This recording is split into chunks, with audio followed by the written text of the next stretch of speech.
하나님께서는 우리에게 무엇을 원하실까요?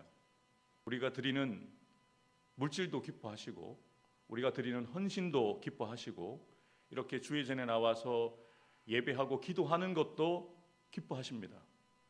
그런데 하나님께서 우리에게 가장 원하시는 것은 마음입니다. 마음을 원하십니다. 진심을 넘어서 우리의 마음의 100% 마음, 전심을 원하십니다. 이런 믿음이라는 것이 무엇입니까? 믿음은 믿는 그 대상만 의지하는 것입니다. 다른 것은 다 끊어내고 내가 믿는 그분만을 신뢰하고 의지하고 따라가는 것이 믿음입니다.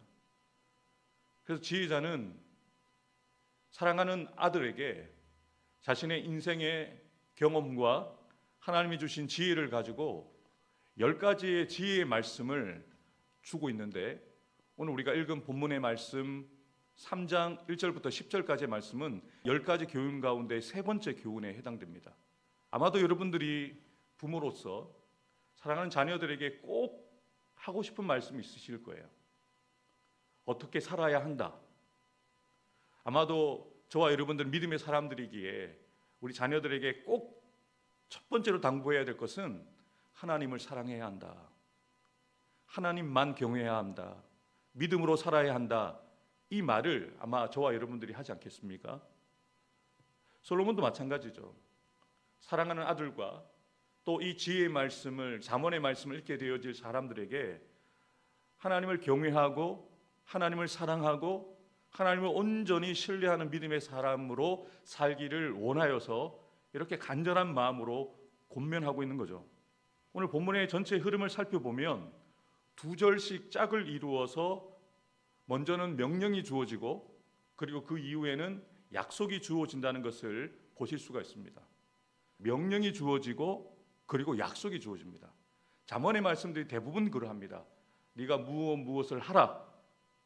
그리고 다음 절에 보면 그리하면이라고 되어 있죠. 앞은 조건입니다. 다음 종속절에 나오는 것은 결과죠.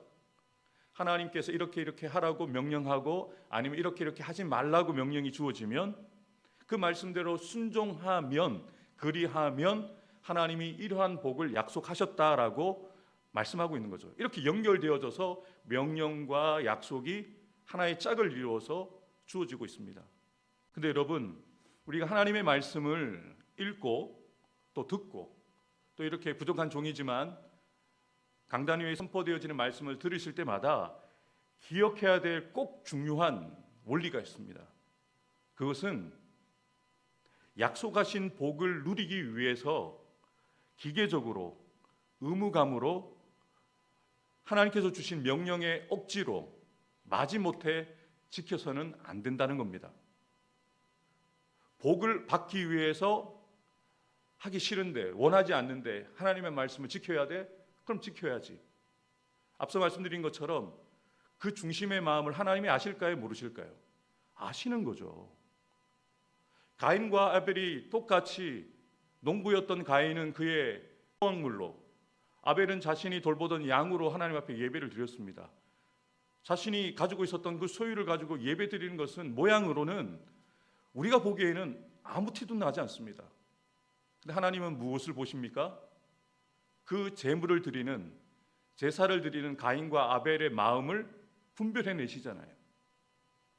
여러분, 마음이 중요합니다. 말씀을 따라 살아가는 우리의 순종은 복종이 아니라 순종이 되어야 합니다. 마지못해 억지로 어쩔 수 없이 목사기 때문에, 장로기 때문에, 권사기 때문에, 집사기 때문에 새벽을 깨워야 한다. 억지로라도 새벽을 그렇게 나오셔야 되죠. 억지로 나오다 보면 억지로 십자가를 지고 갔던 구레네 시몬처럼 그 개인과 그 집안이 복을 받게 되어지기도 합니다. 근데 기왕이면 주님의 일을 감당함에 있어서 주님을 사랑하는 이 마음 때문에 주님께서 내게 맡겨주신 십자가를 억지로 등에 메고 가는 것이 아니라 가슴에 안고 가면 안 되겠습니까? 제 인생을 바꾸어놓았던 한 문구를 제가 신대원 입학하기 전에 1년 동안 아르바이트했던 입시학원에서 원장님에게 배웠다고. 학원의 원장님이 자신의 그 처남이 미국 LA 남가주 사랑의 교회에서 분목사로 사역을 하고 있는데 천안 목사님이 늘 암기하는 구절이 있다는 거예요. 그래서 저한테 알려주는 거예요. 그러면 이렇게 얘기를 하시는 거예요. 정한호 선생님, 예수님을 믿는 모든 사람들이 예수님의 십자가를 지고 따라가는 사람인데 목회자가 될 사람은 그보다 더 높은 수준을 하나님이 원하세요. 궁금해서 물었어요. 예수님을 사랑하는 사람은 주님께서 주신 십자가를 억지로 지고 가는 것이 아니라 주님을 사랑하기 때문에 무겁고 찔리더라도 그 십자가를 가슴에 안고 기쁘게 걸어가는 사람이라고. 그래서 저의 인생의 모토가 되었어요. 예수님을 사랑하기에 십자가를 안고 가는 정한호 목사. 여러분, 이것이 신앙생활 아니겠습니까? 하나님 그 중심 보실 거 아니에요. 사람도 사람의 이 진심을 느낍니다. 근데 하나님은 우리의 이 중심을 너무나도 잘 알고 계시는 거예요. 이런 미숙해서 선물에만 관심을 가지는 어린 아이들처럼 약속의 축복과 유익 때문에 주님을 따라서는 안 됩니다. 복 받기 위해서 예수 믿는 게 아닙니다. 예수 믿으니까 복 받는 거예요. 잘못 알고 있습니다. 복 받기 위해서, 건강하기 위해서, 잘 되기 위해서 예수 믿는 분들이 계십니다. 아니요. 예수 잘 믿으니까 하나님이 복을 주시는 거예요. 듣는 마음을 구했더니 하나님이 구하지 않았던 것까지 더해 주시잖아요. 먼저 하나님의 나라와 의를 구했더니 하나님이 우리의 필요한 것들을 채워주시잖아요. 그게 신앙생활의 비밀입니다. 열려있는 비밀인데, 다 알고 있는 말씀인데 이 말씀대로 우리가 살지 못하는 게 참 안타까운 현실이죠. 복받기 위해서 예수 믿는 것 아닙니다. 응답받기 위해 기도하는 것이 아닙니다. 예수 믿기 위해서, 잘 믿기 위해서, 하나님을 더욱더 알아가기 위해서 기도하고 하나님을 더 사랑하기 위해서 우리가 오늘도 새벽을 깨어 예배 드리는 겁니다. 주님이 이걸 원하세요. 주님만을 사랑하기를 원하세요. 모든 율법과 계명의 그 핵심이 무엇이라고 말씀드렸습니까? 마음을 다하고 뜻을 다하고 성품을 다하고 힘을 다하고 목숨을 다하여 주 너의 하나님을 사랑하라. 이것이 첫째 되는 계명이다. 그 말씀에서 제일 먼저 나오는 수식어가 무엇입니까? 마음을 다하여 전심으로 하나님을 사랑하라는 거예요. 이게 딱 세팅이 되잖아요. 하나님은 전심으로 사랑하는 마음이 세팅이 딱 되잖아요. 계명과 율법이 더 이상 법이 되지 않습니다. 하나님을 사랑하기에, 사랑하는 그분을 위해서 내가 무엇을 할 수 있을까라고 고민하는데 하나님이 알아서 우리에게 알려주신 거예요. 이것을 하고 이것을 하지 말라. 네, 주님 사랑하니까 주님 사랑하기 하지 않고 주님을 사랑하기 이것을 행하겠습니다라고 자연스럽게 말씀이 우리의 삶을 따라오는 거예요. 사랑하는 성도 여러분, 우리가 가지고 있는 신앙의 이 직분과 연수를 자랑하지 마시고 지금 여러분들이 하나님을 얼마나 사랑하시는지, 그리고 그렇게 주님을 사랑하는 마음이 오늘 여러분의 삶 가운데 어떻게 말씀을 따라가는지를 삶을 통해서 증명해 보이는 저와 여러분들 되기를 주님의 이름으로 축복합니다. 하나님께서 우리에게 주시는 명령, 계명과 율법들은 우리가 자격 없는데 먼저 은혜로 구원해 주셔서 하나님의 백성 되어진 우리가 마땅히 어제 살펴봤던 지킨다는 히브리어 기억하시죠? 샤마르. 이 샤마르는 쉐마와 관련되어 있습니다. 들으라라는 쉐마와 관련되어 있는데요. 샤마르. 하나님께서 우리를 샤마르 하시면 우리는 하나님의 말씀을 샤마르 지키는 것이죠.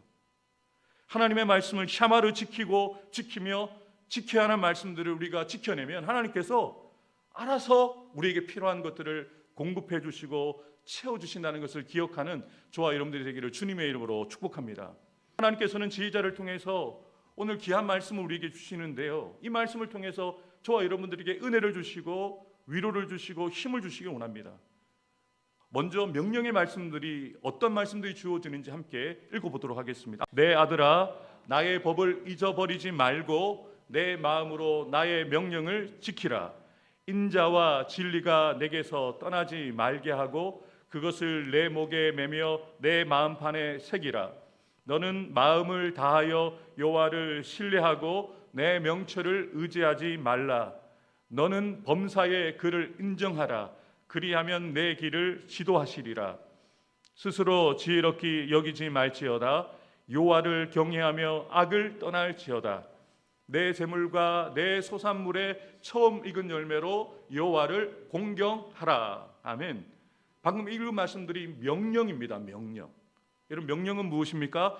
반드시 지켜야 하는 법입니다. 이 말씀대로 저와 여러분들이 살아가야 한다는 거죠. 하라는 것은 하고 하지 말라는 것은 하지 않아야 한다는 거죠. 근데 명령만 주시는 게 아닙니다. 소망을 주시죠.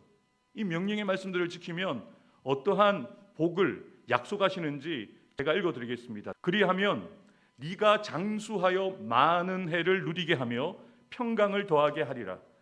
그리하면 하나님과 사람 앞에 은총과 귀중히 여김을 받으리라. 그리하면 내 길을 지도하시리라. 그리하면 내 몸에 양약이 되어 내 골수를 윤택하게 하리라. 그리하면 내 창고가 가득히 차고 내 포도주 틀에 새 포도즙이 넘치리라. 아멘이십니까?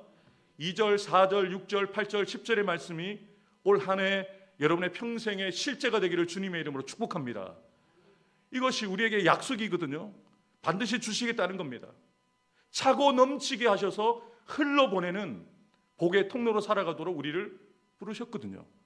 그래서 우리에게 명령을 주시는 거예요. 이 말씀을 따르기만 하면 내가 이것을 보장해 줄게, 약속해 줄게 라고 주님께서 우리에게 말씀하시는 거죠. 근데 여러분들께 정말 진지하게 질문하고 싶습니다. 먼저 읽었던 명령의 말씀, 그리고 나중에 제가 읽어드린 그 약속의 말씀들 가운데 여러분의 마음은 어디에 기울어지십니까? 이걸 먼저 점검해야 돼요. 주님을 사랑하잖아요. 하나님께서 주신 그 약속, 주시겠다고 약속하셨으니까 주시겠죠. 근데 그거 안 주셔도 상관없어요. 저는 주님 한 분이면 충분합니다. 이렇게 고백하게 돼요. 저는 주님 사랑하기에 주님께서 주시는 말씀에 그냥 따라 살아갔을 뿐인데 저는 그것만으로 충분합니다. 하나님이 감동받으시는 거죠. 정말 그것만 충분해? 네, 저는 듣는 마음이면 충분해요. 하나님의 큰 은혜 주셔서 제가 이 왕의 자리에 앉았는데 하나님, 저는 하나님의 나라 백성들을 다스릴 수 있는 그 지혜가 없습니다. 듣는 마음을 주십시오. 하나님 감동 먹으시는 거예요. 여러분, 사람도 말 한마디에 행동 하나에 사람을 감동을 먹으면 말하지 않아도 알아서 해주잖아요. 구하지 않아도 좋은 것들을 주잖아요. 하나님도 마찬가지입니다. 하나님의 마음을 감동시켜 드리잖아요. 우리가 바라고 소망하는 것 주님이 더 잘 알고 계세요. 우리가 필요한 것을 더 잘 알고 계세요. 그것을 알아서 주신다는 거죠. 여러분, 지혜로운 사람은 복에 대한 약속보다 우리에게 주신 명령에 더 마음을 기울입니다. 제가 5절과 6절을 다시 한번 읽어드리겠습니다. 너는 마음을 다하여 여호와를 신뢰, 타의하고 범사의 그를 인정, 야다하면 내 길을 지도, 야사르 하시리라. 제가 히브리어 원어 단어를 붙여놨습니다. 왜냐하면 히브리어 그 단어의 의미를 한글 성경이 다 번역해내지 못합니다. 영어 성경도 번역해내지 못해요. 아타의, 야다, 벌써 3번에 제가 말씀을 드렸죠. 오늘은 야사르다는 단어까지 여러분들에게 꼭 기억하셨으면 좋겠어요. 바타의, 야다, 야사르. 의미가 무엇인가? 바타흐는 절대적인 신뢰를 이야기를 합니다. 두려움이 없는 의탁을 이야기를 합니다. 하나님의 성품을 야다, 경험적으로 알기 때문에 그분께 맡겨드리고 더 이상 두려워하고 염려하고 걱정하지 않는 그 신뢰를 이야기를 합니다. 마음을 다하여 하나님만을 바타흐하라는 거예요. 그런데 제가 설교를 준비하다 보니까 시편과 잠언에 그리고 성경 전체에 이 바타흐라는 단어가 계속 반복해서 나옵니다. 이게 중요하다는 거예요. 믿음이 무엇이냐? 하나님을 야다함으로 하나님께 우리의 마음과 삶 전부를 의탁하는 것. 은행에 돈을 맡기듯이 하나님께 내 생명을, 내 인생을, 내 자녀들을 온전하게 내어 맡기는 것. 그게 바타흐거든요. 마음을 다하여, 전 인격을 다하여 너의 인생을 걸고 올인하는 거죠. 하나님께 올인하게 되어지는 것을 바타라고 이야기를 합니다. 또 범사에 무엇을 하라고요? 야다, 야다라는 단어의 의미는 경험적으로 아는 남에게 들어서 배워서 아는, 저에게 이렇게 가르침을 받아서 하나님이 이런 분이군요, 이게 아니라 내가 만난 하나님, 말씀을 읽고 가르침을 받아서 아는 것이 아니라 내가 말씀을 묵상하다가 이 말씀을 붙들고 기도하다가 하나님의 응답을 경험해서 나의 말씀이 되어지는 그 알물 이야기를 합니다. 그런데 성경은 이렇게 얘기를 하죠. 내 명체를 의지하지 말고 범사에 하나님을 인정하라라고 되어 있는데, 이 인정이라는 단어가 바로 야다입니다. 그럼 어떤 의미로 쓰였느냐? 하나님을 신뢰하는 그 믿음은, 전적인 신뢰를 가지고 하나님과 알매 관계, 인격적인 관계, 24시간 365일 동행하는 삶을 살아가라는 거예요. 모든 삶의 영역들, 여러분의 가정, 여러분의 직장과 일터, 길을 걸어가든 누구를 만나든지 그 모든 자리에서, 여러분의 인생의 길에서 하나님을 인정해 드리는 거예요. 주님은 우리 가정의 주인이십니다. 우리 직장과 일터의 주인이십니다. 이 만남 속에서 주님이 주도권을 잡고 계십니다라고 주님의 주권을 인정해 드리는 것, 알아드리고 아는 것에서 그치지 않고 그 알미 입술의 고백으로 인정해 드리는 것. 여러분, 우리의 인생만이 아니라 우리 교회만 하나님의 주인이신 것이 아닙니다. 이 모든 만물의 주인이 하나님이십니다. 그래서 하나님의 뜻대로, 하나님 마음대로 운영해 가시는 거예요. 그걸 인정해 드리면 너무너무 편해집니다. 너무너무 편해져요. 하나님 뜻대로 하십시오, 하나님 마음대로 하십시오, 이게 인정해 드리는 거예요. 그러면 저는 이거 묵상하고 너무 좋았어요. 바타의하고 야다라는 단어는 제가 이미 알고 있었으니까, 하나님을 바타의하고 신뢰하고 하나님을 범사에 야다 인정하면 어떠한 은혜를 주시느냐? 야사르, 내 길을 지도하시리라는 이 의미는요, 여러분의 인생의 길을 형통하게 하겠다, 잘되게 해주겠다는 것이 아니라 바른 길로 인도하겠다는 거예요. 올바른 길로, 곧은 길로 인도하겠다는 겁니다. 그런데 이 야샤라는 말의 또 다른 의미는 올바르고 하나님을 두려워하는 사람을 의미합니다. 그런데 제가 주석을 찾고 성경을 준비하다 보니까 이 야사라는 단어가 들어있는 또 다른 본문을 찾아볼 수 있었습니다. 그가 이르되 내 이름을 다시는 야곱이라 부를 것이 아니요 이스라엘이라 부를 것이니 이는 내가 하나님과 및 사람들과 겨루어 이겼음이니라. 아멘. 우리 한글 성경에 이스라엘이라는 이름이 하나님과 겨루어 이겼다라는 의미도 가지고 있는데요, 하나님께서 야곱에게 새롭게 부여하신 이름 이스라엘의 엘은 하나님이고요, 이스라, 이거는 이때 사용되어진 단어가 바로 야샤르엘입니다. 히브리어 원래대로 읽으면 이스라엘이 아니라 야샤르엘입니다. 어떤 의미를 가지고 있느냐? 남을 속이고 발 뒤꿈치를 잡던 야코프, 삐뚤어진 인생을 살아가던 야곱을 하나님이 이름만 보유하신 것이 아니라 그 인생을 바꿔놓으셨어요. 하나님 앞에 올바르게 살아가는 사람으로. 과연 무엇이 복일까요? 물질을 많이 가지는 것, 건강해지는 것, 다른 사람들이 부러워할 만한 높은 자리에 올라가는 것이 정말 복일까요? 그것을 다 가졌어요. 근데 한 가지가 없습니다. 믿음이 없어요. 하나님을 두려워하는 마음이 없습니다. 그럼 그것이 복일까요? 복이 아니라는 거예요. 지혜자는 이것을 아들에게 이야기하고 싶은 거예요. 많은 물질을 가지고 소유를 가지고 건강해지고 장수하는 것도 더 중요하지만 하나님 앞에서 바르게 살아가는 것이 복이다. 하나님 앞에서 정직한 자로 살아가는 것이 복이다. 세상 사람들처럼 삐뚤어지게 살지 마라. 하나님 없는 인생 살지 마라. 하나님 앞에서 깨끗하고 정결한 신실하고 진실하고 거룩한 자로 살아가라고 말씀하시는 거예요.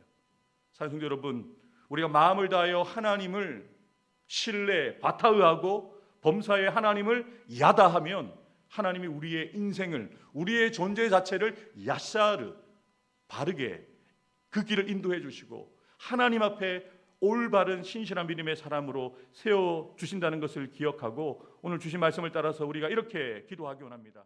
하나님께서 사랑하셔서 은혜로 주신 말씀을 통해 더 지혜롭게 하시고 순종함으로 더 풍성한 은혜를 누리게 하옵소서. 전심으로 하나님을 바타의 신뢰하고 모든 일에 하나님을 야다 인정함으로 하나님 앞에서 야샤르 바르게 서는 믿음의 사람 되기 원합니다.